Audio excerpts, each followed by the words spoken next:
नमस्कार, आप देख रहे हैं जनता टीवी और आपके साथ मैं हूं अमित शर्मा। इस वक्त की बड़ी खबर के साथ इस बुलेटिन की शुरुआत करेंगे। बड़ी खबर आपको बता दें, फरीदाबाद से आ रही है, जहां पर जिले में कुल एक्टिव केसेस की संख्या अब 593 हो गई है। ये बड़ी खबर आपको बता रहे हैं क्योंकि सोमवार के दिन यानी कि कल भी यहां से 89 नए मामले सामने आए।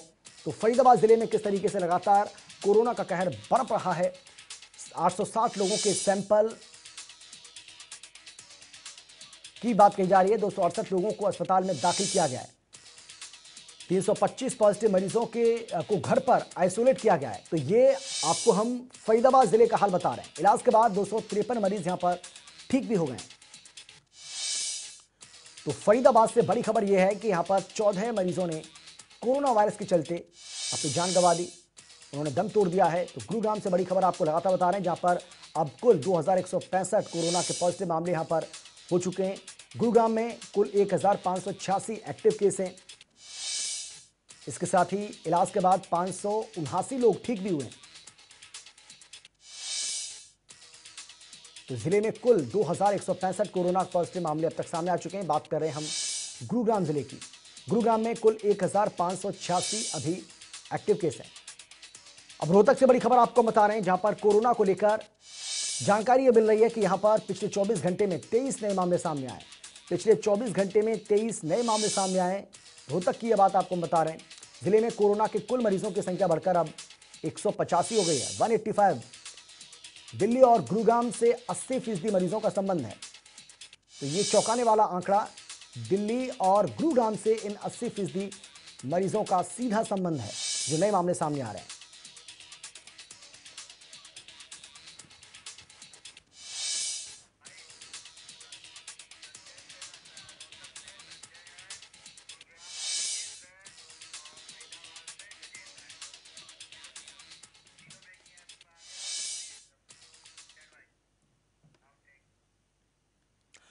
और चलिए इसी खबर पर हमारे साथ ज्यादा जानकारी के लिए हमारे 3 जो संवाददाता हैं हमारे साथ जुड़ गए हैं।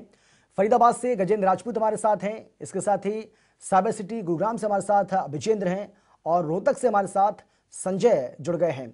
और सबसे पहले मैं आपके पास आना चाहूंगा विजेंद्र, क्योंकि साइबर सिटी गुरुग्राम ये वो जिला है जहां से लगातार मामले सामने आ रहे हैं और सबसे ज्यादा अगर किसी जिले से मामले सामने आ रहे हैं तो वो गुरुग्राम ही है। कल भी हमने देखा कि किस तरीके से यहाँ पर 100 से ज्यादा मामले जो है वो पिछले कई दिनों से सामने आते रहे, लेकिन 200 से ज्यादा मामले सामने आ रहे हैं। चौंकाने वाले आंकड़े लगातार यहाँ देखने को मिल रहे हैं। क्या जानकारी आप हमें दे पाएंगे ज्यादा? देखिए, सबसे बड़ी बात है कि साइबर सिटी गुरुग्राम में लगातार जो मामले बढ़ रहे हैं, हालांकि लगातार जिला प्रशासन दावे कर रहा है कि जो तमाम व्यवस्था है वो पूरी तरह से तैयार है। ऐसे में अगर मामले और बढ़ते हैं उसके लिए भी जिला स्वास्थ्य विभाग, जिला प्रशासन तैयार है। लेकिन जिस तरह से लगातार गुरुग्राम में 2 तरह के लोग देखे जा रहे हैं। एक तो वो लोग हैं जो कोरोना को हल्के में ले रहे हैं, एक दूसरे लोग वो हैं जो कोरोना से लगातार जो महामारी फैल रही है उससे डरे हुए हैं।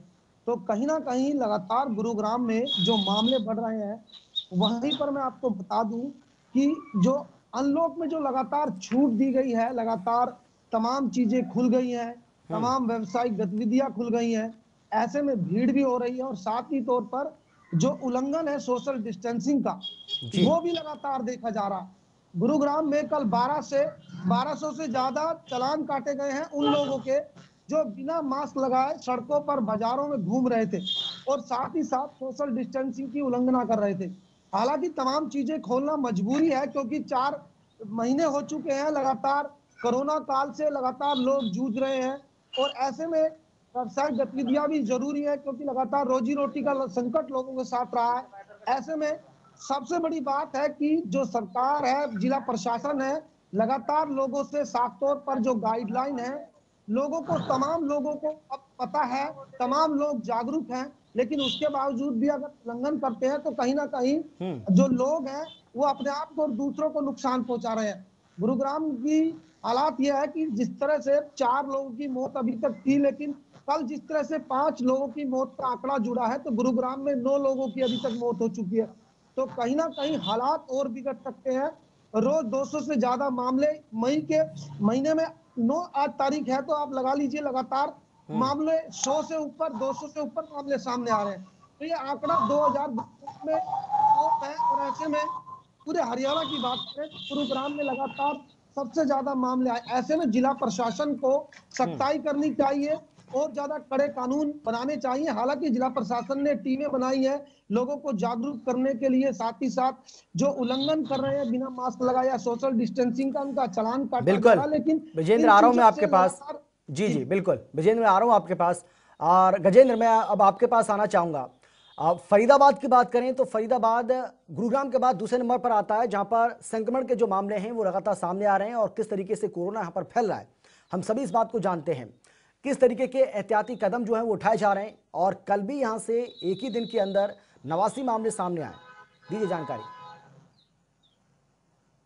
जी बिल्कुल, फरीदाबाद की बात करें तो जिस तरह से फरीदाबाद में पहले लॉकडाउन के दिन से ही फरीदाबाद रेड जोन में रहा है और फिलहाल फरीदाबाद की स्थिति बेहद ही खतरनाक है, क्योंकि गत दिवस भी 89 फरीदाबाद में केस नए शामिल हुए हैं और टोटल अब 860 जो मरीज हैं वो कोरोना संक्रमित फरीदाबाद में हो चुके हैं। और मेरे पास कुछ आंकड़ा है इससे संबंधित, जिसमें अब जो टोटल है वो 860 है फरीदाबाद में जो कोरोना संक्रमित व्यक्ति है, और इसमें जो कुल एक्टिव केस हैं वो 593 हैं, और जिसमें से 268 लोग अस्पताल में अभी भी जिनका इलाज चल रहा है, और बाकी के जो 325 लोग हैं उनको अस्पतालों में कमी होने के चलते घर पर ही होम आइसोलेट करके घर पर ही स्वास्थ्य विभाग इलाज दे रहा है उनको। लेकिन इसमें थोड़ी सी राहत यह है कि 253 मरीज हैं जो कि ठीक हो चुके हैं। लेकिन सबसे बड़ी बात यह है फरीदाबाद के लिए कि 14 मरीजों ने इन दिनों कोरोना से अपनी जान भी गंवा दी है। और स्वास्थ्य विभाग के लिए चिंता की बात यह है कि अभी भी 120 ऐसे सैंपल हैं जिनके परिणाम आने बाकी हैं, और जिस तरह से फरीदाबाद में परिणाम आ रहे हैं रोजाना, वो कहीं ना कहीं फरीदाबाद के लिए खतरा साबित हो रहे हैं, क्योंकि एक एक दिन में 50 से ज्यादा परिणाम यहाँ पर पॉजिटिव निकल के आ रहे हैं, जिससे पूरा फरीदाबाद स्वास्थ्य विभाग, जिला प्रशासन, पुलिस प्रशासन, तीनों विभाग लगातार बैठकें कर रहे हैं। कोशिश की जा रही है किस तरह से इस बढ़ते आंकड़ों को रोका जाए, लेकिन फरीदाबाद में यहाँ से रोकने का नाम नहीं ले रहे। अगर बात करें इस आंकड़ों को फैलने की, तो वो कहीं ना कहीं फरीदाबाद में जिस तरह से लॉकडाउन 4 और अनलॉक 1.0 में जिस तरह से छूट दी गई है, छूट के जब फरीदाबाद क्योंकि औद्योगिक क्षेत्र है जहाँ पर बहुत सारी वर्कशॉप कंपनी है और बहुत सारे और भी औद्योगिक यहाँ पर काम चलते हैं, तो जो जिस तरह से लोग अपने घरों से बाहर निकले हैं और कहीं ना कहीं जो सोशल डिस्टेंसिंग की अवहेलना हुई है, मास्क ना लगाना, और जो छूट स्वास्थ्य यहाँ पर दी गई है, उसकी वजह से यहाँ पर सोशल डिस्टेंसिंग टूटी है। एक दूसरे का जो टच है वो आपस में बहुत ज्यादा बड़ा है, और उसकी वजह से अब बहुत मामले यहाँ पर फरीदाबाद में सामने आ बिल्कुल, रहे हैं। और इसी का खामियाजा ऐसा लग रहा है कि जो फरीदाबाद वासी हैं वो भुगत रहे हैं। चलिए गजेंद्र, मैं आ रहा हूँ आपके पास। संजय के पास भी मुझे जाना है। संजय, मैं आपसे जानना चाहूंगा, रोहतक एक वक्त यहाँ पर कोई मामला नहीं था, कुछ मामले अगर जरूर सामने आए थे उसके बाद, तो फिर ऐसा लग रहा था कि बहुत जल्दी रोहतक जो जिला है वो कोरोना फ्री हो जाएगा, लेकिन एकाएक यहाँ पर मामले सामने आ रहे हैं।